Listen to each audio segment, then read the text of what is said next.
Bro இன்னைக்கு நான் ரொம்ப ஹாப்பியா இருக்கேன் bro. ஏன் ப்ரோ? நம்ம ஃபாலோவர் ஒருத்தர் நமக்கு ஒரு கிஃப்ட் அனுப்பிச்சிருக்காங்க. கிஃப்டா? என்ன கிஃப்ட்?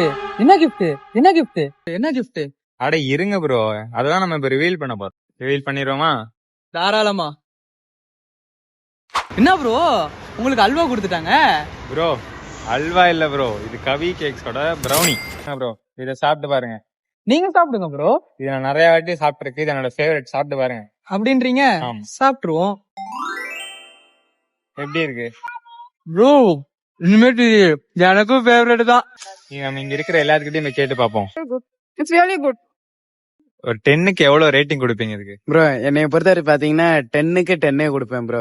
விட்டா அதுக்கு மேல 11 கூட நான் கொடுப்பேன் ப்ரோ. நல்லா இருக்கு ப்ரோ. ஆக்சுவலா நான் ரொம்ப ப்ரௌனி ஃபேனு. ஐஸ்கிரீம் எல்லாம் வச்சு சாப்பிட்டா வேற மாதிரி இருக்கும். நிறைய இடத்துல ப்ரௌனி சாப்பிட்டு இருக்கேன். கொஞ்சம் கேக் மாதிரி தான் இருக்கும். ஓகே, அது ப்ரௌனி மாதிரி தான் இருக்கு. ஆக்சுவலா நல்லா இருக்கு. நல்லா இருக்கு. ப்ரௌனி நல்லா இருக்கு. டேஸ்ட் எம்மியா இருக்கு. கொஞ்சம் ஸ்பான்சியாவும் இருக்கு. நல்லா ஸ்மூத்தா இருக்கு. ஓவர் சாக்லேட்டியா இல்லாம ஒமட்டாம நல்லா இருக்கு.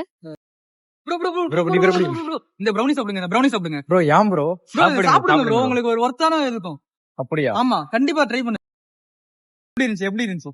எந்த கடை ப்ரோ இது? கவி கேக்ஸ் திண்டுக்கல். அந்த ஷாப்போட டீடைல்ஸ் நான் கீழே டிஸ்கிரிப்ஷன்ல கொடுக்கறேன். மறக்காம செக் அவுட் பண்ணி பாருங்க. ப்ரோ இவரை மறந்துட்டீங்க. Sorry boss.